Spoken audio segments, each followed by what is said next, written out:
Everyone wants to talk about making that first million. And let me be real with you. That first million is the hardest you will ever make. Not because of the money itself, but because of who you have to become in the process. You can't just accidentally stumble into it. You have to level up your skills, your mindset, your discipline, your focus, way beyond the average person. And that's why most people never get there. But here's a secret. Once you do cross that threshold, everything changes. The second and third million, they come so much easier. Why? Because it's no longer about the money. It's about who you've become. You built the habits. You developed the instincts. You've trained yourself to see opportunities that others overlook. And you have the confidence to execute on them without hesitation. I always say that the first million changes you. It forces you to let go of comfort, excuses, and weak habits. And once you've transformed into the type of person that can create wealth, the money just becomes a byproduct. After that, it's not survival anymore. It's a game. And the only real question is, how far do you want to take it? The reason that you want it so bad is because the future version of yourself already has it. That car, that house, that body, that freedom. These are all visions that God is putting inside your head, showing you what path you're meant to go down. Those thoughts build obsession, and that obsession then pulls you forward. And that pulling motion is God trying to align you with the person you were always meant to become. There is a reason why you don't crave certain things, because this future timeline where you have everything that you desire knows that you shouldn't waste your energy on anything that you don't want. The reason it feels so real is because in that other timeline, it is real. Since God exists outside of time and space, and yet we are confined by time, this is the best that he can do to show us the path. He has to show us the timeline that he has already seen. The money, the peace, the success, and the lifestyle. It's all there just waiting for you to catch up. So there's absolutely no reason to doubt yourself, because this vision is not put inside your head by mistake. This is your future self strictly telling you to keep going. Money flows to the hands of people who A, have higher levels of energy, lower levels of procrastination. Procrastination, what's the inverse of procrastination? Is energy. A lot of people procrastinate just because they have low energy levels. Give me under a minute and I'll destroy your comfort zone. Comfort isn't safety. It's a slow death in disguise. You keep saying tomorrow, but you know deep down, tomorrow never comes. Stop looking for the easy way to do hard things. You won't grow without first stepping where you've never stood. Every step into discomfort pulls you closer to the life you actually want. You face your fears, you adapt, you evolve. That's not danger. That's transformation, pulling you towards your potential. So, if discomfort scares you, then staying the same should freak you the out. Because you've never gotten better when life was easy. Because comfort zones never forge greatness. But the courage to destroy it, that's where your new life begins. You do have to believe that it's going to happen and have the skills, traits, and beliefs to be able to generate the money before it shows up. Jim Rohn says, if somebody hands you $1 million, it's best that you become a millionaire. What's worked for me is I picture the highest version of myself, the best version of myself, and I ask myself, what would that person do on a daily basis? What would their habits look like? This is a great way to do it. If you can imagine the best version of yourself and then what that person would do on a daily basis and their habits, that's the cheat code. You will figure it out. You don't want the money. You want the feeling that you think the money will bring you. See, most people think it's have, do, be. Once I have the money, then I'll be able to do what I love, and then I'll be happy. But that's the illusion. That's the lie. It's actually be, do, have. You have the power to self-generate the happiness, the peace, the love, because it's already within you. And when you do, you're then able to take aligned action with clarity, which then results in the manifestation of the result or the physical thing that you're trying to attract in your perceived external reality. Everything will start working in your favor the minute you understand that right here, right now, you have everything you need. And the more you focus on that fact that you have everything you need, you actually have more than enough, you have more than you need. The more you focus on that fact, instead of focusing on the future and the things that you want, the things you don't have, the more you focus on the future, the more you create an experience of not enoughness. Right now, I don't have what I want and I'm stressed and I have expectations for my life to be different. And the more you focus on that, the more stressful your life will be. The way for you to close the gap between where you are and where you want to be is learning how to feel good about yourself right now. Appreciate yourself, and that means enjoy being yourself, not perfect, but complete. Enjoy being yourself and discover what makes you happy. Enjoy being yourself regardless for what you have and don't have. The more you do that, the more powerful you're going to become. You already have everything you've been searching for outside of yourself. That's the cosmic joke of this mystery we call the human experience. We spend so much time looking externally for these things to make us happy and fulfilled and peaceful. But all of these things we're really wanting, the love, the peace, the joy, the connection, the wholeness, the freedom, all of those things are qualities of our soul, qualities of our true nature. What we are looking from is what we are looking for. Rumi said, "You are what you seek." Don't let your learning lead to knowledge. You'll become a fool. Let your learning lead to action. You can become wealthy.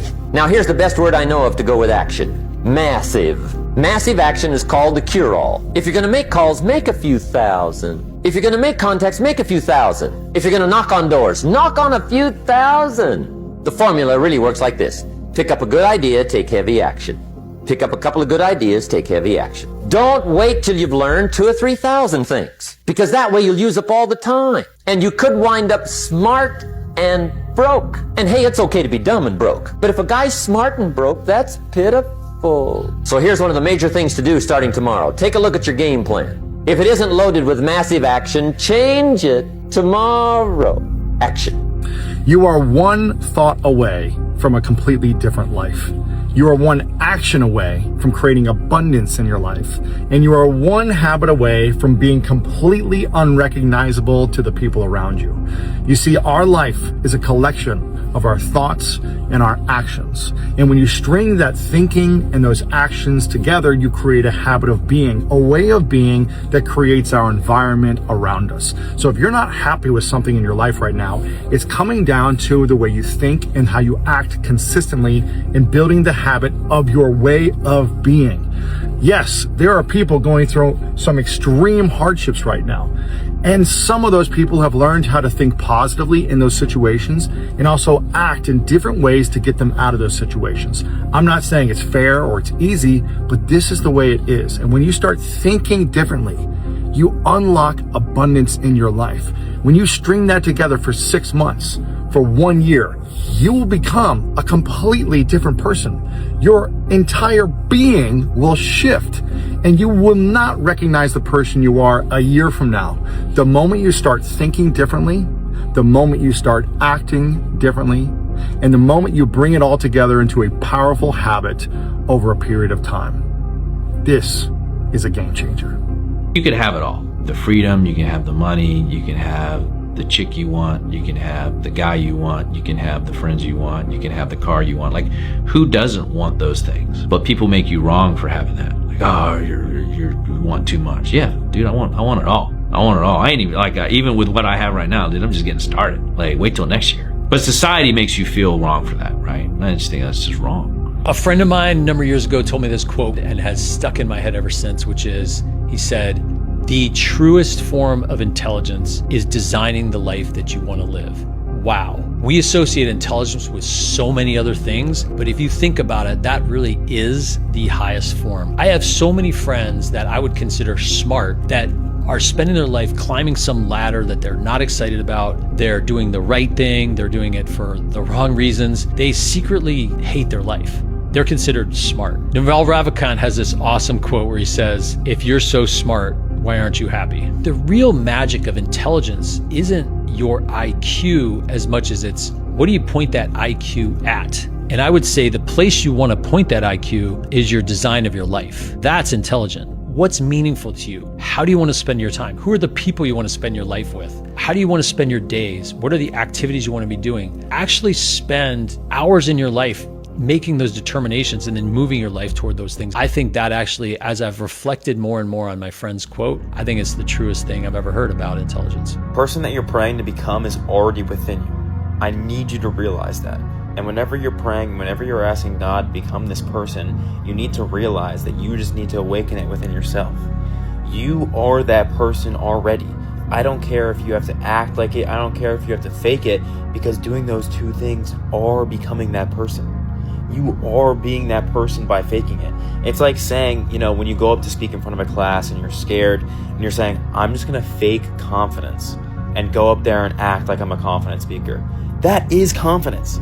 That is being brave. That is confidence in itself. So I want to tell you right now that person that you're asking to become, you already have it within you. And when you realize that, God will give it to you. There's nothing you have to get to. I know when you feel like you don't have something, it's like, oh, I gotta go get it. I gotta get to the next level. I gotta get to the other side. But there is no other side of what you want. You already have it now. You just haven't experienced it yet. And I realized this when I was at the gym today. I was visualizing and I started to remember what I used to visualize, and that I'm already living that right now. And so the version of me that I'm visualizing stepping into already exists. I just haven't experienced it. The 3D hasn't caught up to that yet, but it's not something that I have to get to. It's all about embodiment, because once you embody it, you have it now. Like, I embodied having my car and having, the lifestyle that I'm living before I got it, and then the 3D immediately caught up to it. That's why manifestation time is not relevant. It doesn't matter about time, because once you embody it, that's it. That's all you need. Wealthy people, billionaires, people that make over $1 million a year. But there's one thing that every single person absolutely knows, that they have to think big. They are big thinkers. They don't think small. Every billionaire is a bigger thinker than every millionaire. They simply think bigger. And they started thinking big when they were just starting off, when they were broke. They were always big thinkers. Don't imagine that they started thinking big when they started making money. They could even think bigger. But when they were first starting off in business, when they were in high school, when they were in grade school, when they were in college, they had big dreams. They had big dreams. I had a guy tell me one time, he says, Kevin, the only difference between you and I is the size of our dream and time. How big can you dream? There's magic in thinking big. These 3 habits made me a multimillionaire. Number 1 is I invested in myself. I invested in my body. I invested in my mind. I invested in my spirituality. I've never stopped investing in myself. Habit number 2, I focus on income generating activities. The vast majority of my day is focused on how do I generate income? Because if you solve that problem, then you solve all the other problems. Habit number 3 is gratitude. You have to be grateful for the good and for the bad. The more grateful you are, the more that you will attract great things. Wealth creation comes down to one word: discipline. That's it. The ability to look at something and say, I'm not going to buy that. I'm going to keep that money working for me. Not many people have that discipline. Wealthy people have that discipline. You meet them later in life, even the ones that were employees their whole lives that are now financially free, had the discipline to say no. Success and happiness don't live in the same place. Success lives in the mind. It's about achieving. Happiness lives in the heart. It's about feeling. You can win the award and still feel empty. You can reach the goal and still feel lost. You can have everything people told you would make you happy and still wake up wondering why you're not. Because success is external. It's applause, recognition, achievement. Happiness is internal. It's alignment, gratitude, and peace. In your 20s and 30s, everyone will tell you their definition of success. Just make sure you take the time to come up with your own definition. Learn to listen to your inner voice in your 20s and 30s. It's the voice inside you that's quiet, that's whispering. It doesn't force you. It doesn't motivate you through fear. It just speaks to you. The secret to all living, the secret to living, the secret to success, the one most important ingredient in that is giving. Giving. Do you realize that the wealthiest people on the planet give a higher percentage of their income and net worth than people that are average income earners? A higher percentage, not just a higher amount, a higher percentage of their income and net worth. And you will say, well, they can afford it. But what you don't know is that they started their giving when they were broke, when they were first starting off. That is what you don't understand. You think that when they started making money, that's when they started giving. No, they started giving the first time they ever made any income.